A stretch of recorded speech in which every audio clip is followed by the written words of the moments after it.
Good morning. Thank you for coming along. My name is Rob Lawrence. I'm the Chief Operating Officer of the Richmond Ambulance Authority. As you can hear, I have the pre-eviction 1776 American accent, and thank you. And of course, I'm delighted to be back in Washington, D.C. It's only, after all, 102 years since we attempted to remodel the White House for you in the 1812 war. I'm going to talk about data. Now, you've had, and of course, Jim Augustine stood here in the previous session, and of course that is a tough act to follow, and so I'm going to attempt to. I can't fill his boots, but I can certainly follow in his shoes.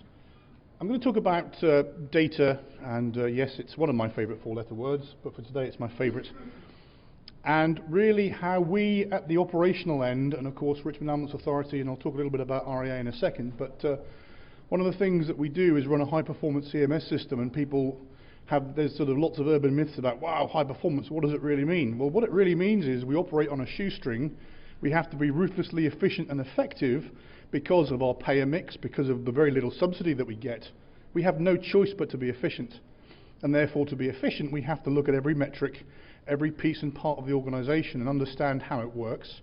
And we also have to therefore take that information and convert it to performance. And so that's what I'm going to talk about today. If you read the January JEMS Data Drives Care edition, there's some great top tips in there. I was delighted to be given the final section of that, which I thought was a bit of a, oh dear, I've got the last page, but actually I really was able to say, you know, if you read anything else, this is the last piece that's really important about, you know, this is EMS is now a business, whether we like it or not. Public coffers are shrinking, you know, cash injects are getting smaller, budgets and belts are tightening, and so we have to understand our business, we have to understand our metrics and our numbers in order to make it work for us as cash shrinks. The Affordable Care Act, you know, whilst we may benefit from more people being on benefits, we may not benefit because the cash that's coming from there isn't as great as you maybe thought. So that's kind of setting us up for it. So, got data. It's quite interesting that I go around places talking now, and I've been living and working in the US now for 5 years. I emigrated to do this job at REA. And the amount of folk that tell me I've got no numbers, I have no information, I don't know what we're doing really, which is quite surprising because of course my first response is, well, how many calls did you run today? Well, around 15 calls. So how many times were you on time? Well, I was on time for, you know, 8 out of 10, so that's, you know, an 80% compliance. So there's information there, and actually it's just a matter of how to extract it. By the way, we're being filmed for, we are being filmed for one of the JEMS digital supplements. There's going to be some of these presentations that are being rebroadcast, so if you wish to enjoy the English accent, you can tune in later. But, you know, data is sometimes a bit like a lighthouse in the desert. It's, you know, it's sort of isolated and is of any use, but brings me on to a sort of opening story that I was a 22-year active Army officer in the British Army, and I was a graduate of the Royal Military Academy, Sandhurst. And any veterans in the room? Thank you for your service, sir. I was one of the dreaded officer corps. When I arrived in my first appointment as a second lieutenant many years and 150 pounds ago, I met what's known in the American Army as the Command Sergeant Major, and they're very scary people. And if you've ever seen any of these Discovery Channel events, of course the Command Sergeant Major is a man that commands most respect, and when he asks you to jump, you ask how high and how far.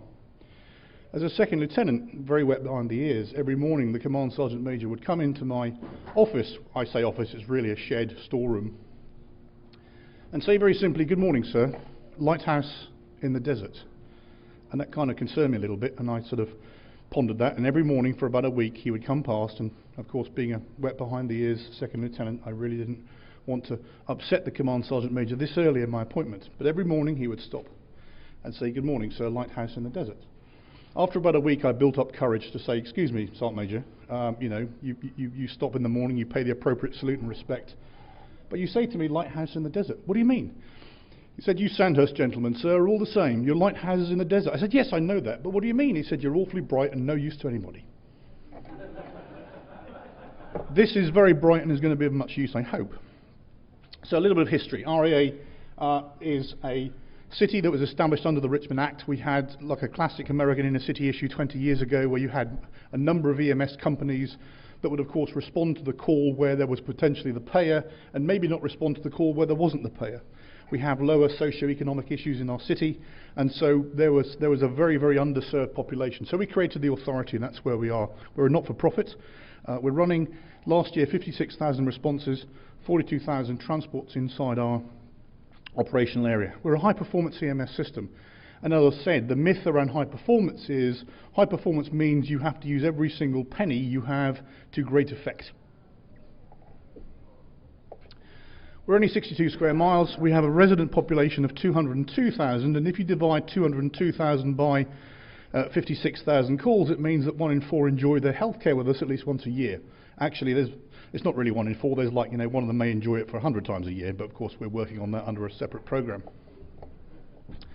Our daytime population, with the capital city of Virginia, increases to about 1.1 million. So we have tidal traffic. At 9 o'clock in the morning it's gridlock, and at 4 o'clock in the afternoon it's gridlock, and the rest you can kind of get around town.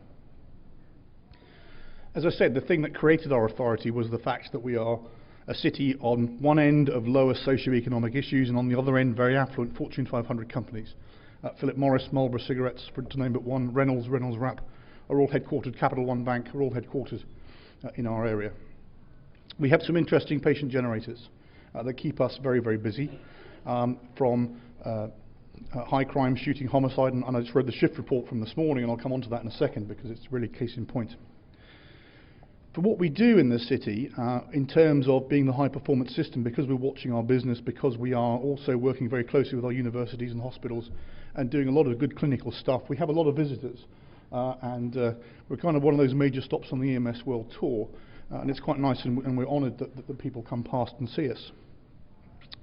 We've also become part of the training pipeline for the US Air Force Pararescue Program, and the University of New Mexico run Air Force Special Forces operators through their pararescue course, through their paramedic course. We actually provide the clinical placement on the streets of our city. And whether it's a mark of pride or not, a lot of these guys that are coming through us see their first penetrating trauma actually on the east end of Richmond versus the east end of Helmand. And of course, it gives us an immense amount of pride to be able to, not expose them to their first gunshot wound, but to actually be part of the training program. We're accredited with a number of agencies, and for us, again, there's a lot of debate around why be accredited. Well, of course, it means you can benchmark yourself against others. It enables you to, we are our worst critic, in fact, because we're always looking at how we can improve EMS at the next cycle.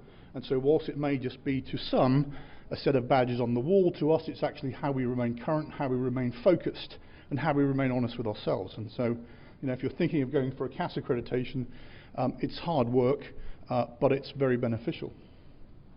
As I said, we're a very busy EMS environment.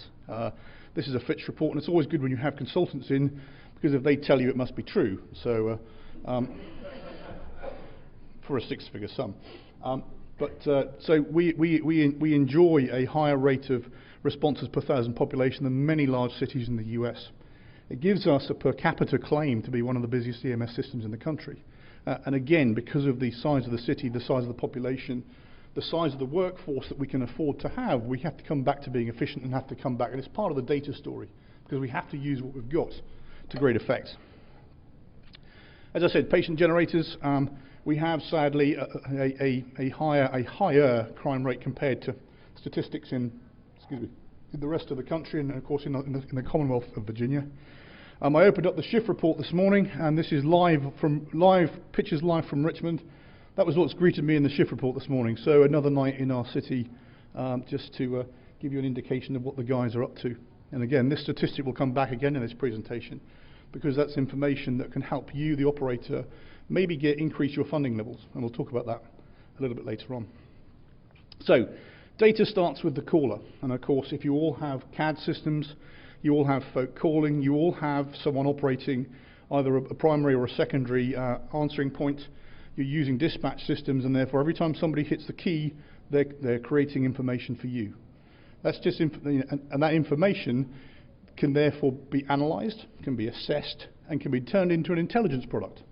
And and it's kind of almost like the ex-soldier in me. This is the intelligence cycle at its best, because we take raw information in, we assess it, we collate it, we analyse it, and we turn it into intelligence, and then we use it and we act on it. And so it's a cycle. It's a cyclical thing that goes on around us all the time. So talking of time, of course, How many people in here actually analyse their patient volume by hour of day, day of week, week of year? Okay, how many of you have a chart that looks like this when you analyse it? Yeah. Of course, what it tells us is that we're all human and we're all creatures of habit, and we all have the same habits, of course. And this is one of my sort of lecture points when people come in that say they have no data. You're collecting the time that folk call you. We can see straight away that we wake up at 6 in the morning, circadian rhythm says we're going to have our cardiac arrest there. We drive to work and we crash our car. We have our peak of day activity, and of course what causes peak of day activity? In my theory, and I've worked now in the UK, Canada and the US, of course, is at 3 o'clock in the afternoon exactly, hospital doors fly open and patients are all ejected. Okay, so it causes you a peak of activity. You're laughing because it's true, I know. So then we go home, we go out, we have dinner, we get drunk, we fall over, and the day continues and we go to bed. So there's a rhythm to the day, and of course by understanding that rhythm of the day, and I call this my rhythm of Richmond, by understanding that it helps us plan to be effective and cost effective, because of course why would I want to have as many trucks on duty at 3 o'clock in the morning as I would have at 3 o'clock in the afternoon? And so this is the start point of building a cost effective response to what the patient is doing. And of course we understand where the patients are calling from. Now there are very, very many systems, GIS systems, plotting systems that you can use to understand where your volume is coming from. Now I'm in an inner city. I came from a very rural, I was the chief operating officer of a very rural system in the UK, and I had complete opposite issues between inner city Richmond, where there's a traffic light every 300 feet, and the location I was in where there are 35 miles between hospitals. So I had planning challenges, and of course the planning challenge is geography. In my city now it's actually geography and speed, because the notion of an ambulance, and you see these stories on the pictures at 11, every 11 o'clock news, that ambulance flying to the location. Well actually no, we can't fly because you have to stop at a traffic light every 2 minutes. But we have challenges of geography. By understanding where those patients are going to pop up, of course it helps you now combine time and space to work out how you're going to plan your day. Now if you're in a fixed station location, of course that's obviously okay, but you may want to move vehicles in order to be where the patients are. Remember, as I always say to my team, this is not our emergency, it's not our issue, we're actually responding to somebody's moment of need, so let's try and be a bit responsive to that. And once in a while I'll sort of highlight some of the products we're using. You don't need to spend a fortune on these systems. You can work with basic spreadsheets of information. This is what my team laughingly call, I have the NPad. Here's my NPad here. And of course you can capture any sort of data on your NPad and then input it later, but I'm never without my NPad. I have an iPad as well, but only when my 18-year-old son's home from college can I upload stuff. So dads, you've been there. And of course we understand what the patients are calling from. If you're using an MPDS system, this is an MPDS just cross-section of the volume of calls, and of course that breaks down into subsets. Those subsets enable you to understand what type of volume you're potentially going to get. Fast forward to the modern day, of course, we're comparing what the patient tells us is wrong with, and here comes the next point of reality. Of course, we're now comparing what the patient tells us is wrong with them in the telephone call and what the paramedic first impression is on the EPCR, and are they the same? No, sometimes they're not. But of course we're able to compare and contrast. And it's a good use of information once in a while to sit down with your medical director to say, okay, this is what the MPDS code coming in was, this is the outcome code of the first impression. Are there any decisions that we need to make, particularly about what remember, your medical directors are determining what you class as life-threatening and what you maybe not respond so hot to. So you can actually compare the two sets, and then add a third set which says, did these patients go emergent or non-emergent? In other words, was what the patient said wrong actually warranty lights and sirens response across the city? And you can actually turn down or turn up, as the case may be, some of your responses. Example, we had some of the low acuity stuff for which we were sending a fire first response to. We actually said, well, do you really need a 25-ton quint running across the city for this when the outcome is that?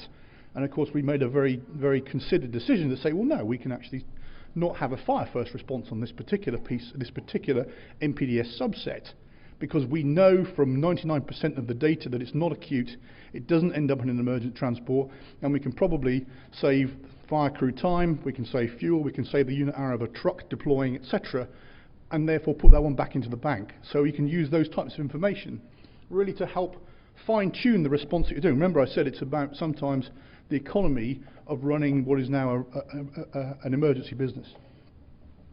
Demand, of course, goes up, and we're seeing a 4% year-on-year increase in the city of Richmond, bearing in mind we have a very limited population. Our population is becoming very needy, and of course, having a nice man in a white ambulance with, you know, orange and blue chevrons on the back and a blue polo shirt in 580 seconds is a great piece of healthcare.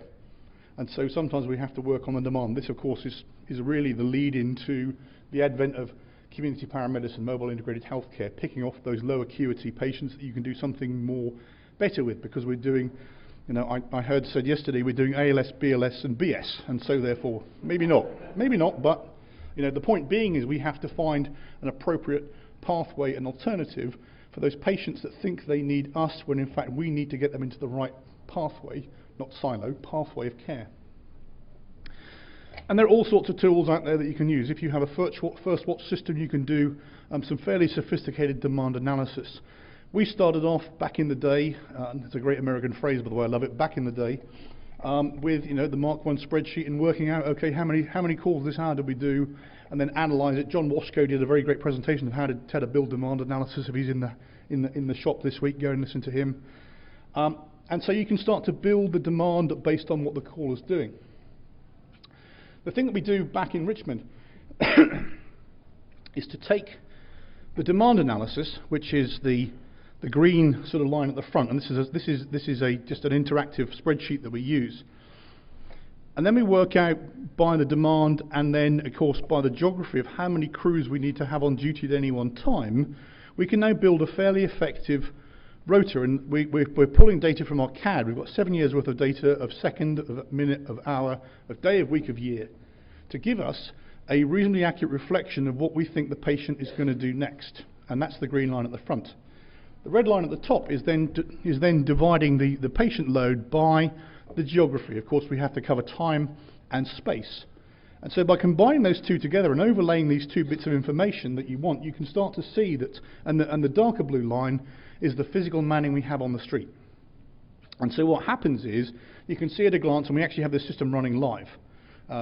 We have a guy that we employ at Richmond. We've sworn never to use his name. He's locked in the back room and he develops IT things for us.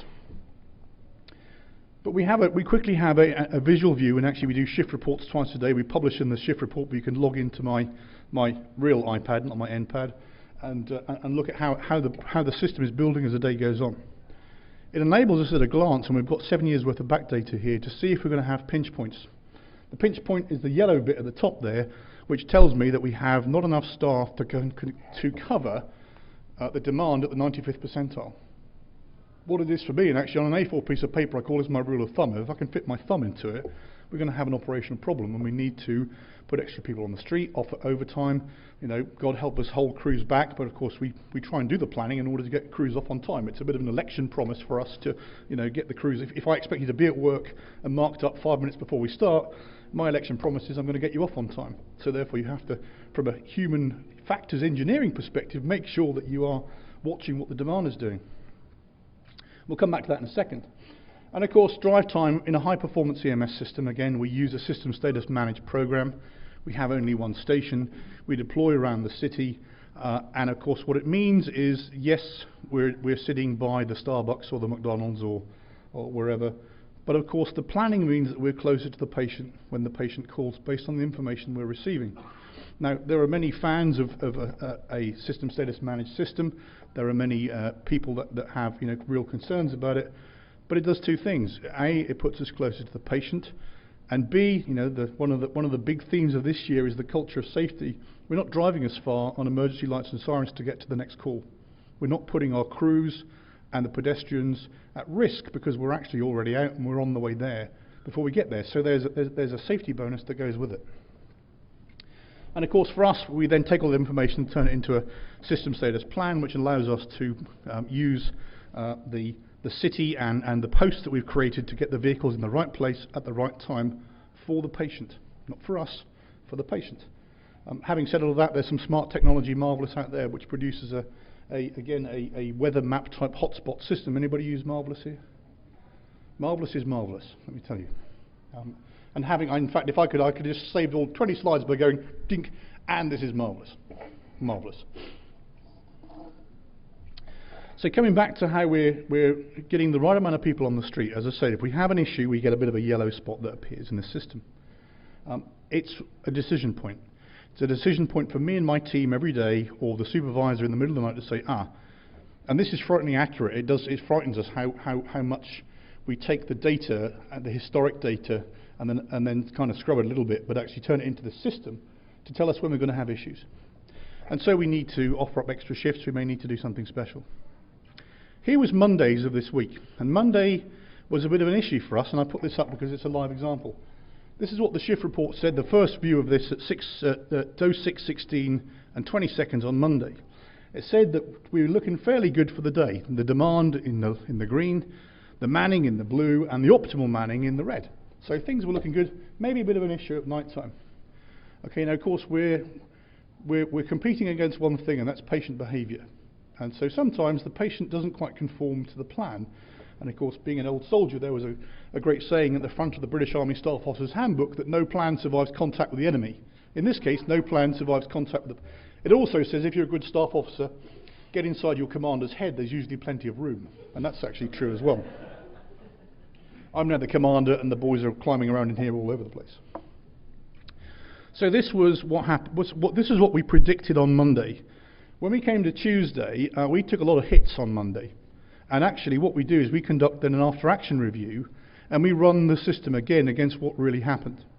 And this is what we call our retro chart. Doesn't mean we put on 70s flares and big shoes, but here's our retro chart from the Tuesday.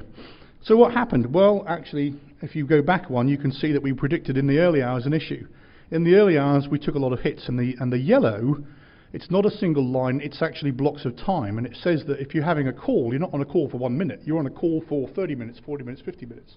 So we actually pad our analysis out to reflect how much of the unit hour or the unit minute we were actually consuming as we're running the call. So we can go back and look, well, what happened then? Well, the yellow is the calls, in other words, the patient demand. And so yes, in the middle of the night we had this huge, we took exceptions. But at 11 o'clock, we had Armageddon breakout, and what happened was that the hospitals have had we had a huge influx of flu-related cases over the weekend from various systems. And guess what they needed to do on Monday?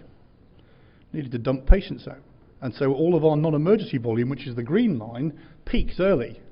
Now remember, I said that hospital doors fly open at 3 o'clock in the afternoon, and patients come flying out. Well, what happened here is we needed to get the patients out early. The hospitals needed to evacuate their patients to create bed space, and so our peak occurred early, and of course it hit us, knocked us away as well. And so we took, a number of exceptions to our performance requirements for that day.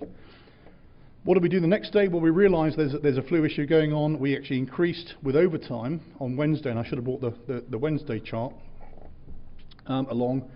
And we actually increased with overtime our morning peak because we realised what was going on, because actually, yes, and a quick call to the hospital liaison EMS providers to say, there's an issue going on here. Oh yeah, well we're trying to clear beds. Well, thanks for telling us. Now we can deal with it. So, and the after action review is very important to work out how, again, we can tweak and tighten up the game. And there we go. That's just the sort of comparison of what we said would happen versus what actually happened. So it is reasonably accurate. This is actually an extreme example, which is why I brought it. Back to dynamic versus static, and coming back to the fact that this is a business, like it or not.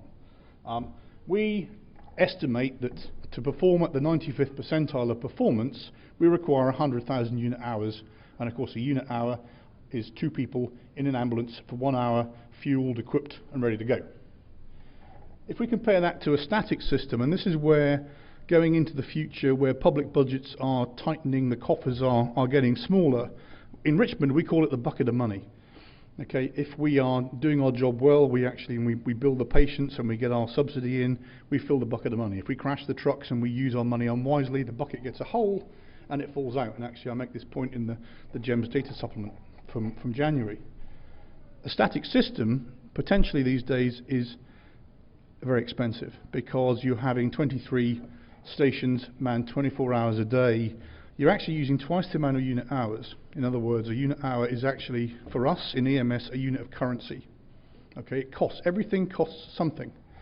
And so for us in EMS, to have fully manned is double the cost. And actually when your city councilman, the consultant that somebody else pays to look at you, will quickly realise that, is this really a cost-effective model? I'll leave that one for you to decide. Performance is another one. We are held against performance targets, and of course the data that you provide to deliver performance helps inform councilmen, and of course any councilman in the room? Any councilman on the video? No? Good. Of course the councilman question is, how's the average response time looking? Because that's the councilman question. How's the average? Well, of course the answer is we don't use averages, we actually use a fractal performance, and let me explain why. So how many people here record their response time and have to report it? And how many people use an average as their expression of how they performed? Okay. In Virginia, and I'm not going to pick on John because John's sitting here and John's from Virginia. In Virginia, the state regulations have changed to say that we must now report our performance to a higher authority or a council, and we must now use a fractal performance to the 90th percentile. And the reason for that is because of the average. So, what's a fractal? Well, a fractal, actually, imagine you're in a running race and I need to actually get 90% of the people in the race past the winning post before the clock runs out. That's pretty much what a fractal score is. If you're in an average environment, and this is one of the reasons why Virginia particularly has changed to go from an average to a fractal performance, and again this is a way of expressing performance totally, is the fact that what is an average? To my mind, an average is you have a 50% chance of being 100% wrong. Okay? What they taught me at school, back in the old country. So in this case, an average is we're actually looking at half of our activity we achieved, and so therefore the time at which we achieved half the activity is the time that we state as our average. So our average, in the case of this particular Richmond model, was 5.75 metric minutes, which of course in pounds converted is 5 minutes 45 seconds. It's very impressive. What we did though is that we served within our average, half of the patients, 2,399 calls, half of them well, the other half we didn't, according to our average measurement. So, is it something that we really want to report? Well, it sounds good because it's a lower number. But if we looked at the average versus a fractal, in other words, how did we serve, at what point did we serve 90% of our population well? Actually, it moves the line from the halfway point to the sort of 3/4 of the way point. And so, for our perspective, at 8 minutes 59 seconds for 90%, we actually served 2,253 patients well, and 800. So that's the wrong way around. Hang on, let me go. There we go. We actually served 2,253 patients well, and 146 patients were the exception. Now, what we do with that number is actually we don't leave anybody unattended, because I want to know where we have an exception. And this is where we come back to data and numbers and performance. Go back to your QA/QI people and say, okay, was there any detriment or any issue that befell these patients because they fell beyond the 90th percentile? And so we always go back and look at what did we miss, what did we not do, how did we cause this exception to occur, not only from a vehicle driving perspective, in other words getting there on time, but also from a clinical perspective, because actually in this model 4 patients waited 20 minutes. That's unacceptable, and I as a COO want to know why. And so we go back and analyse that. We then produce all sorts of reports. The interesting thing is, for our internal reports, we still use the average, because the councilman will still ask the average question, and I still need to give the average answer. But I always qualify it by saying, but we were actually 90% compliant within 8 minutes 59 seconds. Within 580 seconds, we hit 90%, we arrived at 90% of the population. Fractal is also quite useful for benchmarking. If you happen to know that in the UK, any Brits in here? London Ambulance Service, by the way, are in the JEMS game, so go and say hi and cheer them on. If you understand how your fractal system works, and the highlighted 2 green numbers there are the UK 75th percentile standard, so you can immediately benchmark yourselves against not only other services but other countries. In the UK, they're required to arrive at 7:59 for 75% of the time. Well, actually, we achieved that in 6 minutes. So straight away, I'm benchmarking myself, I'm using my information to understand how I'm doing against the rest of the field. This looks like my medal ribbon. No, it's not. It's actually another tool that we produce is, of course, because we're tracking the vehicles in an AVL sense, the data's going into CAD, we're able to produce for the sort of the inevitable question that may come, and this actually I brought from the UK with me when I came over, quite simply because we had a very bad episode of, you know, whilst you have to perform to 75 or 90%, of course, one patient's going to wait a long time. That's the math of it. And of course, in one particular case, that patient died, and I had to stand and pretty much like I'm doing now, gripping the rail in the coroner's court, having taken my oath to say, listen, we had 12 vehicles on duty that particular minute in time. He was pretty much the 13th caller. We were late, and this is exactly what we were doing with those vehicles at that moment in time. And we can express to anyone that asks the question, where were we? Were we on post? Were we in transit? Were we on a call? And it just helps us to understand, if we need to analyse, what we were up to. And again, that's quite, and again, it's a local tool. If you have an IT department, an information department, and if you can come and see me afterwards, and I might give you the name of our secret man, but you can convert that into sort of charts like this. Of course, we also go and buy stuff commercially, and some great source of information to help you operationalize your data is FirstWatch, and of course FirstWatch, if you're familiar with it, does a number of things. It does biosurveillance, it can help you with the demand analysis. We test our FirstWatch very simply, that every year, and of course what FirstWatch does, it takes all of your information, it goes back to its server in San Diego, and it looks for trends and patterns. And of course, if you have a higher geographic concentration of calls, it will come back and alert you. Now, you may realize I have a high geographic concentration of calls, but of course, if you have a lot of operators, a lot of call takers, you may miss the fact that there's a lot of things happening in one particular block. Similarly, you may have, it looks at things by syndrome, so you can say we're having a lot of flu outbreaks or a lot of flu-related situations where you can actually configure this to alert. So we're alerting for mumps right now. A lot of our college kids came back from the Christmas break. One of them have mumps, and then they've all got mumps. So we have to be very careful about how we track that. We test this very simply. In March, we have what we call the Shamrock the Block event. It's the St Patrick's Day, where everybody claims to be Irish, and of course they meet in the afternoon and they consume a Olympic standard amount of Guinness. And by about 3 o'clock, alcohol versus gravity kicks in. And we have a lot of calls for sick person. And what happens is at 3 o'clock in the afternoon, FirstWatch starts to bleep at us because we're having a massive outbreak of something in the one block where Shamrock the Block happens to be. And we go, yep, that's Shamrock the FirstWatch, and we've tested the system for this year. It can alert you as well. That's how we do it. You have to come up with all sorts of ways of testing your systems. And of course, there's lots of bells and whistles that you can have on. My chief executive officer has this dashboard up.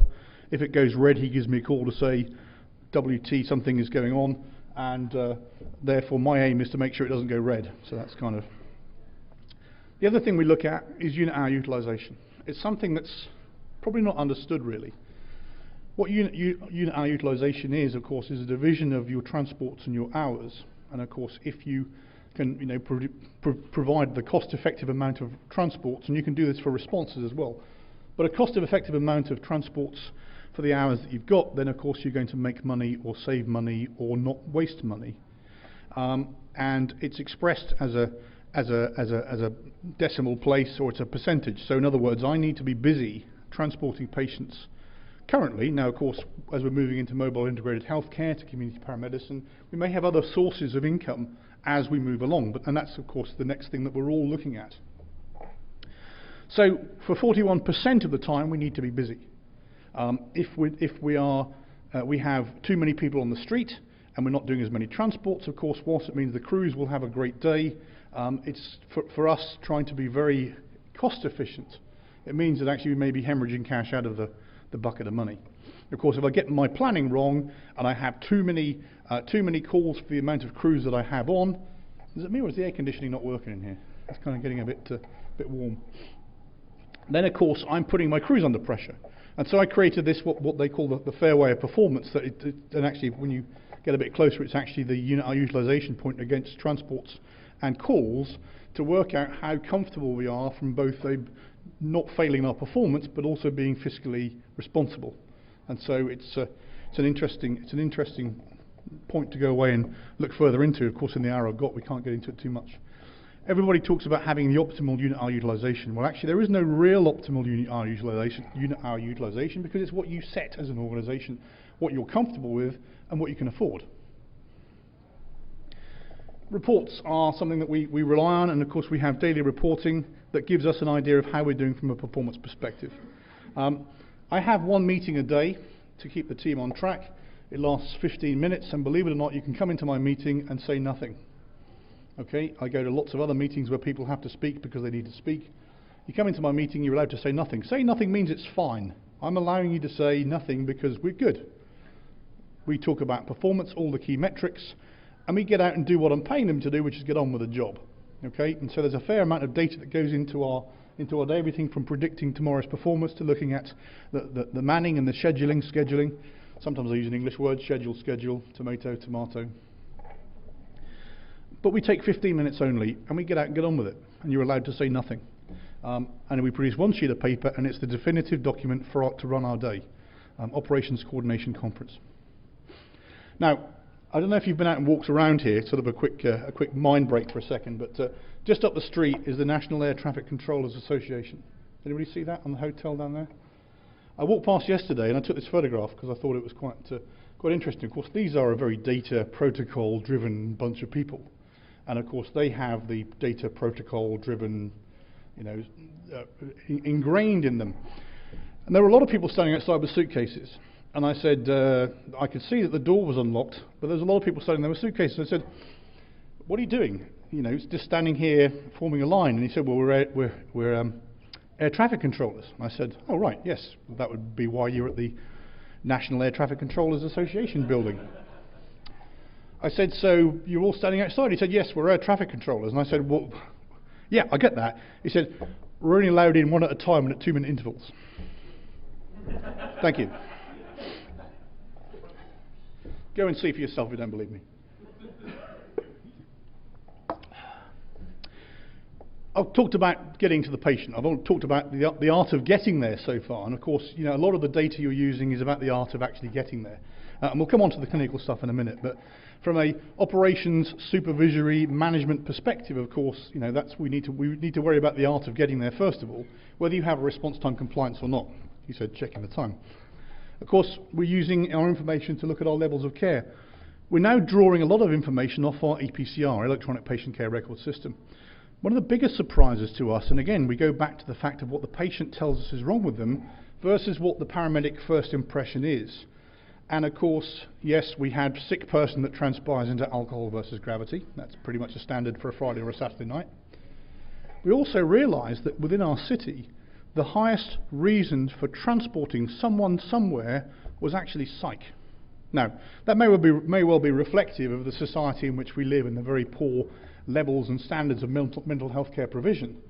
But of course it got us thinking and got us talking to our local behavioural health authority, got them talking to the police, because I'm sure nobody in the room has had the famous, as we call it, the HOJ call, the hospital or jail call. And so it got us talking and it got us acting. And of course what the police have is fantastic access to drug money. I don't know if you knew that, but of course when you have a drug seizure and there's cash seized, they don't burn it, they give it to the police and the police can use it for training. Anybody not know that? Yeah, your local PD can access all all your good drug dealers are actually making great profit for your police departments in a good way, because that money can be then re-employed into training. We invested in the critical incident training course with our behavioural health authority for every police officer, and we're currently, firefighters, and I know that John down here is from Chesterfield in the Metro Richmond area. These things are breaking out all over the place, and I commend you to get into partnership with your police departments and your fire departments if you're an ambulance authority, your ambulance association, because actually what it does is it helps reduce those level of calls, because it helps everybody de-escalate the patient to the fact where they may not need an ambulance ride, they may not need to call 911, they may not need a transport to a hospital. We also created a safe haven place where officers can take patients to transfer custody. and a local hospital as well. And so from that sort of stark piece of data, we realise we have something that not only is interesting, but something we have to act on. And so by analysing that data, by ordering what you're seeing from your electronic patient care records, you can in fact pick off, as my medical director would say, the low-hanging fruit, except this was the peak of activity, and actually do something about it. Of course, it comes back to our HOJ calls that we did a bit of analysis, and again, you can take your data and work out who's calling you and where they're going with them. Again, New Year's Day, interesting to analyse. At 1 o'clock in the morning, surprise, surprise, there's a high demand for EMS. High call, low transport rate for alcohol versus gravity. Interestingly, at 9 o'clock in the morning, people wake up and realise that they've now lost a leg or something's gone wrong. They continue drinking at 2 o'clock in the afternoon, that we go back again to the issue. What we were finding, of course, is that most of our 1 o'clock calls were generated by police. And so let's send a supervisor or a paramedic into the primary areas on patrol with those police officers on New Year's Eve, so we can actually deal with the issue or diffuse the issue or assist with the management of the issue before it turns into a 911 call. Lots of information out there, active software, we use a lot of plotting and planning, GIS systems. Data, coming back to our friends at the police. Now this is an interesting photograph, and I'm going to cover both the culture of safety and crime and punishment in 3 slides. Typical Richmond day, this man had just been down into John's Patch down here in Chesterfield County, sadly had murdered his girlfriend, ran home or ran up to Richmond, there was a standoff, and of course this is now live pictures because of course there's 4 emergency services, there's police, fire, EMS and Channel 6. So we arrive on scene, Channel 6 arrive on scene, we break in the young and the restless, so there was tons of complaints that afternoon, I'm sure, and start to film this guy who's now having a standoff. Of course, you know what's going to happen next, don't you? Here we go. Here's what happened next. What happened next? Where's he pointing the gun at? He's pointing the gun straight at the cameraman, because the cameraman has no culture of safety and doesn't understand the word stage. The gentleman is also holding the gun sideways, so therefore marksmanship is not being applied. The shot will not be released and followed through according to the hold position and aim.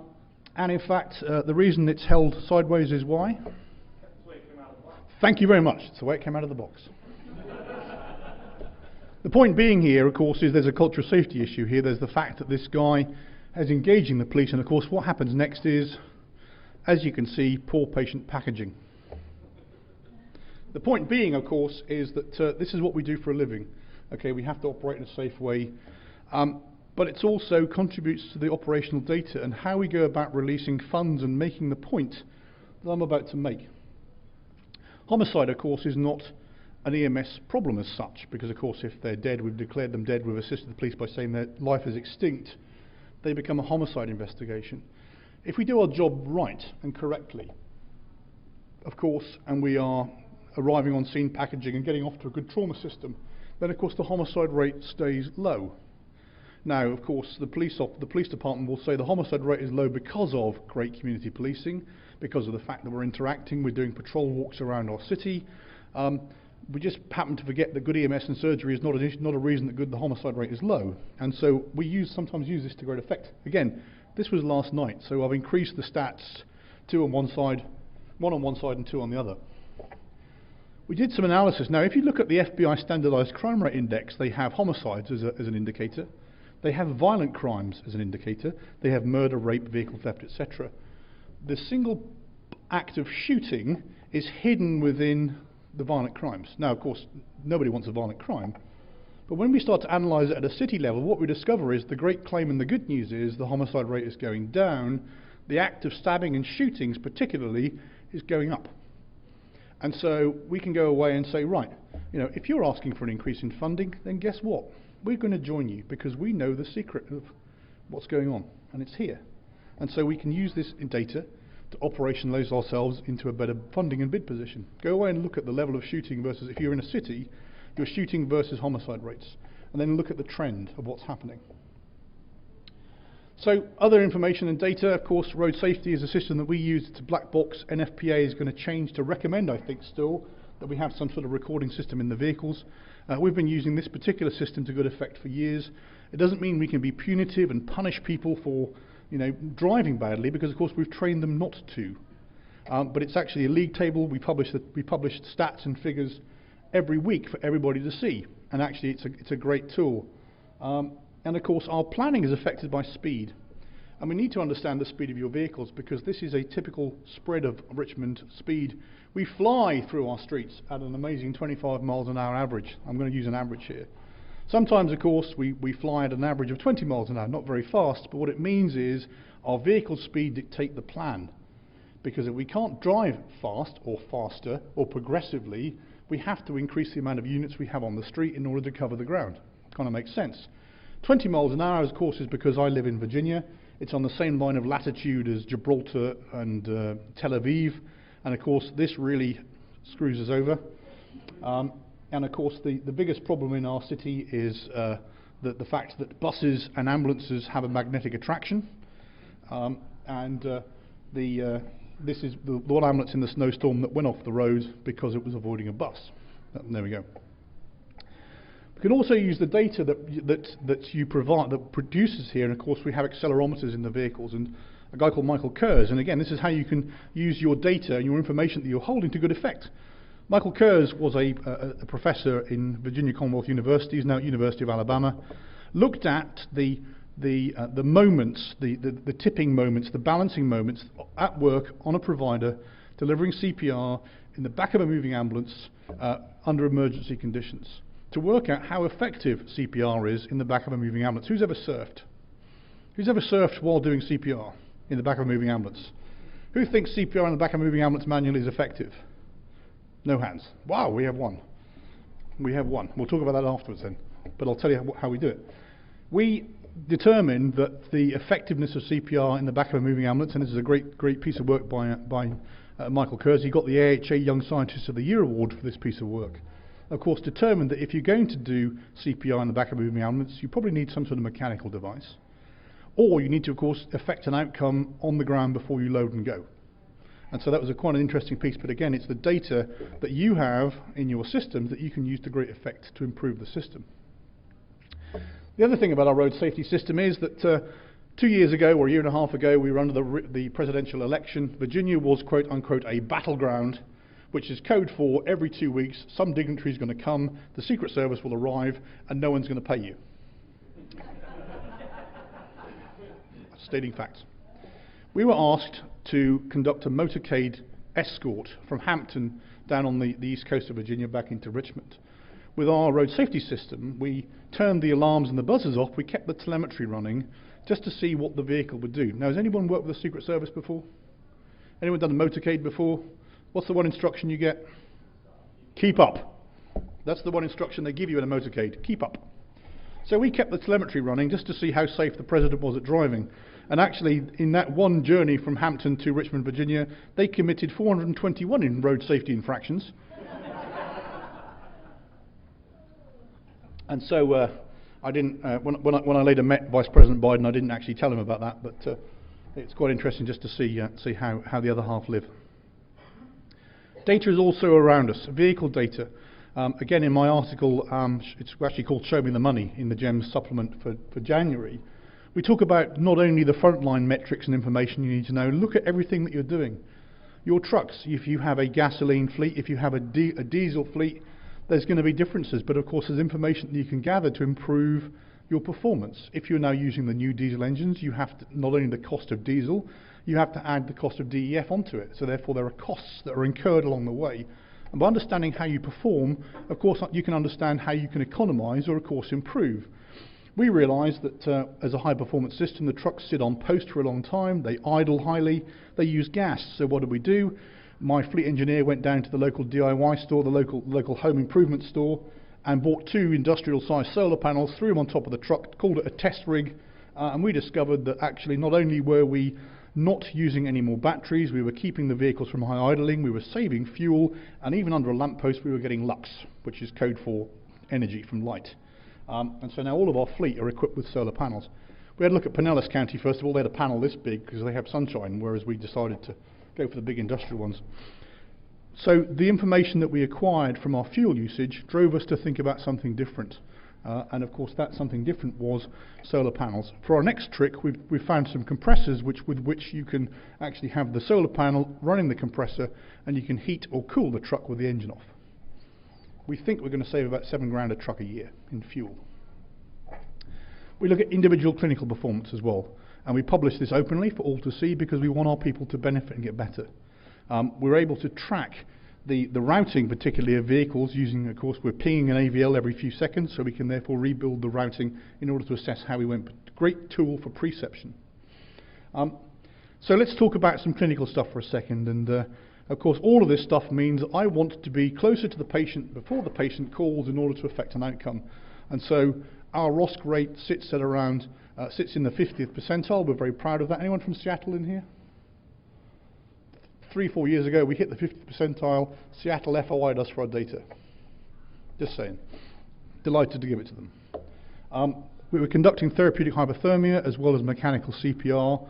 Our performance has improved drastically with the aid of those measures. With therapeutic hypothermia particularly, and there's some interesting articles just come out in the various trade magazines about the efficacy of therapeutic hypothermia. My medical director, Joe Ornato, and you may have heard of him, he's a fantastic speaker. He's in either today or tomorrow. He's going to actually talk to that particular issue because we have a huge volume of patients that are coming into our level 1 trauma centre that we've cooled and that the region's cooled and John down in Chesterfield has cooled. So we have an inordinate amount of data to talk to that point. I'm not going to labour that. The point being though is survival to discharge is very good because we're doing all of these things. We're getting there, we're being clinically excellent, we're delivering the appropriate and right amount of treatments. If necessary, we're getting off scene quickly. If necessary, we're staying and affecting an outcome. So here's a little quick to sort of conclude how you can also use data to good effect. We discovered in the city of Richmond that people are incapable of crossing the street. Is that news to anybody? And it's for two reasons. It's actually this, and it's probably the mechanical version of that. Okay, because if you drive to your parking deck, you then have to go to work. There's 5 calls and 3 coffees and 3 double macchiato venti. I can't even speak the language. My son can order a coffee that's that long. But we discovered we had an issue, and we had an issue around hotspots, and the hotspots were our business district and our university area, and Virginia Commonwealth University sits right smack bang in the middle of the city with streets running through it, and we realised we had to do something about it. And so we did, again, some good data analysis. We took all of our plots of calls, we took time of day, we took analysis. We realised we had an auto versus pedestrian problem. And so what we did was, and actually that problem, once every 3.3 days someone was getting knocked down by a car and coffee was being spilt. So we looked at the hotspots. We decided to create a program called Crossing Alert, which was modelled after our Rider Alert program, which is also something that we're very proud of, just to educate the public in actually how to cross the street, to stop, look and listen. You know, please stop if you're hitting, whilst you may have the right of way, and we know that you have the right of way, you know, you holding your coffee and texting, you might get run over by the driver holding his coffee and texting, okay? One of the things we effected in the change from this program was the DMV and the police are now recording texting and distraction as causation. So we can now get even more data from the project. So what I decided to do was to write a hit rap song. And if you've seen Farouk Mohammed, he was my inspiration, and of course being an Englishman I wrote a hit rap song, and those that know about hit rap songs said, nah, it's not a hit rap song, it's more Shakespearean, it's more poetic. And so this guy here, Sean Burton, is, and this is what another top tip around your staff, you have a wealth of talent in your organisations. If you can work out who they are and what they do, you can bring these people to the fore. This is my billing analyst, Sean Burton. In his spare time, he actually writes songs, and he records songs, and he writes songs for artists, and they've had plays all up and down the East Coast. Didn't know this until I issued my crap rap song, my crap rap. Sean came along with a song and said, no, that's not a rap song. This is a rap song, and he played it, which he'd heard, recorded, went back to the studio, because that's what we do. And he then said, this is a rap song. I'm like, this is absolutely phenomenal. This is exactly the message we need to aim at our college level folk and actually our city in order to get the point across. And so I went to the police, and actually this has got really exciting because the captain of police is Will Smith. So I came back and went, right, I've got Will Smith for the video, and everybody went nuts. Will Smith closed the road for me, that's all I wanted him to do. He didn't dance at all. And so we went to the local Performing Arts Academy, we found a flash mob, and this is how we changed, using data, this is how we changed our road traffic accident rates from the heavy witness. That was the mayor, always hit the mayor.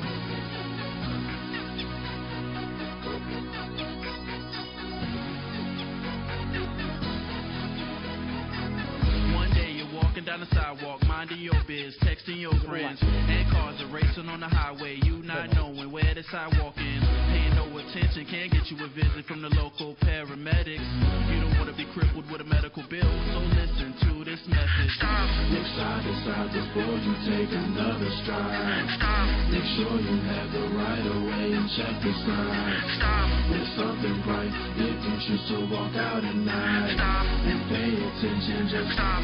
Pay attention. Even when you're behind the wheel, you still have a responsibility to yield. For pedestrians and cyclists, even skateboarders doing sidekicks, stay away from texting while driving. For a convo, use hands-free dialing and lower your radio a little bit. Stay the speed limit for the innocent get hit. Stop. Look side to side before you pull off from the line. Stop. Beware of your surroundings and others at all times. Stop. If you run up on a yellow light, you must slow down. Stop. And pay attention, just stop. Pay attention. Stop. Stop. Stop. Stop. Stop. So that's what we did. So at the age of 47 years old, I became a rap producer. And let's see if it's going to change on me. However, these are the results. We achieved a 20% reduction and continue to achieve a 20% reduction by not only the video that went viral, and actually if you go to the Richmond Elements Authority YouTube channel, you can use it with our blessing. I have some discs back in the room that I can bring in if you want one. One of the principles of our organisation is whatever we do from a public safety, public health perspective, it's free to anybody else to use. We achieved a 20% reduction in road traffic collisions. We continue to do that with continuous reinforcement, because we were able to think a little bit outside the box using the information and the data that we have freely to us. The program continues, and we continue to use information. I thought about taking getting some signage, another grant. FEMA, by the way, gave us a grant to do that, $5,000, of which half was spent in attorneys' fees and getting the clearances. Decided to continue the program. We're currently in discussion with the council to put some signage up, and I realised this is probably not the right idea, because if I have a sign up here, are they going to see it? So my next proposal to the council, which they may take, is actually putting it on the street. Okay. So you think you've got data? Of course, we all have data. We have lots and lots of information, and it's just how you use it. That's absolutely key, but it's there to be used whether you have an Excel spreadsheet or you have the most sophisticated systems available to you. There's lots you can do with it, there's lots of innovation you can create with it, and actually there's lots of good you can do, because of course all of that stuff means that you're going to improve the next cycle of care, the next cycle of EMS, and you can operationalize numbers to good performance. I'm going to big up the next speaker, or not the next speaker, Dr. Greg Mears, as the medical director of Zoll. He championed and led the Data Drives Care supplement for JEMS in January. Greg's speaking at 1:30, and again he will take this far into the future. So I commend Greg's presentation to you. And that's all I've got. That was my English accent. Thank you for listening. Thank you.